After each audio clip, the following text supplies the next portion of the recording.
Was Queen Elizabeth I, the iconic monarch who ruled England for over 4 decades, truly a woman, or was she secretly a man, or even a hermaphrodite in disguise? This bizarre conspiracy theory, famously known as the Bisley Boy legend, has captivated imaginations for centuries, suggesting a hidden truth behind one of England's most iconic and longest reigning monarchs. The legend specifically claims that the Real Princess Elizabeth tragically died as a young child in the rural village of Bisley, Gloucestershire, and was secretly replaced by a local boy to avoid the furious wrath of her powerful father, King Henry VIII. This clever impostor, the theory argues, then grew up to become the legendary Virgin Queen, masterfully maintaining the grand deception throughout her entire 44-year reign without anyone discovering the truth.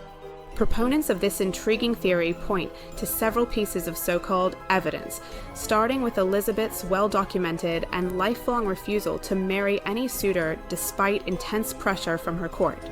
They boldly suggest that her lifelong celibacy and avoidance of marriage was not a clever political choice, but rather a desperate necessity to conceal her true biological sex from the world.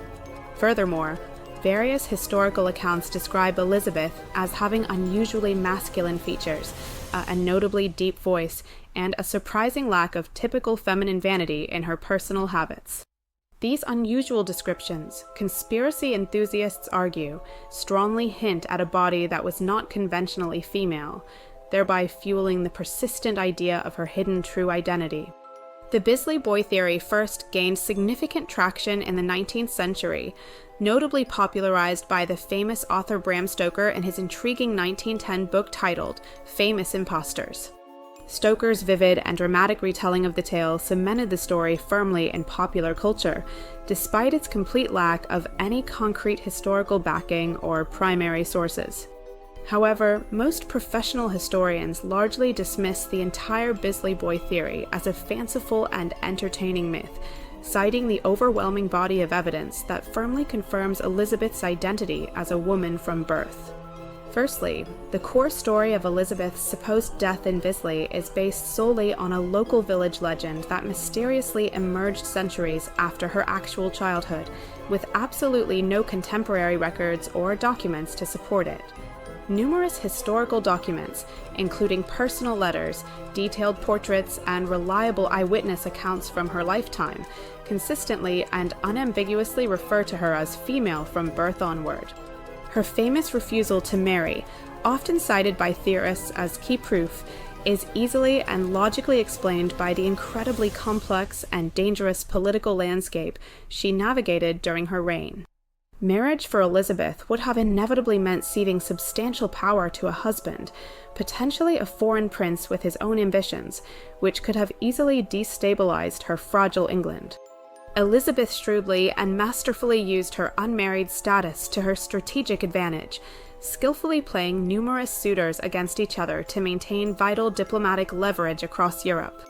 As for those peculiar physical descriptions of her appearance, many were likely exaggerated, biased, or simply misinterpreted through the strict lens of 16th century societal expectations for women. In an era where female rulers were extremely rare and often viewed with suspicion, any deviation from perceived feminine norms could be quickly sensationalized by critics and gossips.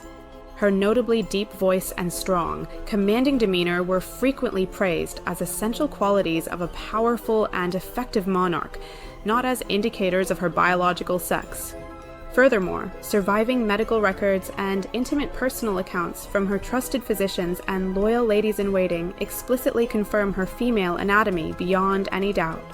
These highly personal and intimate details, though kept private and not widely publicized, were well known within her close inner circle and directly contradict the wild conspiracy claims. The provocative idea of a hermaphrodite, Elizabeth, also stems largely from a misunderstanding of historical medical terminology used in that distant era. The term was sometimes applied more broadly back then to describe individuals with ambiguous gender presentation or traits, not necessarily the specific intersex conditions as we scientifically understand them today. Ultimately, the Bisley Boy theory stands as a fascinating example of how historical gaps, combined with societal anxieties about gender and power, can fuel these enduring and captivating myths. While undeniably entertaining for history mystery fans, it utterly lacks any credible historical evidence and is widely rejected by all serious and reputable historians today. Queen Elizabeth I was indeed a remarkable woman, a powerful, intelligent, and visionary monarch who skillfully navigated a tumultuous and war-torn era with extraordinary diplomatic skill.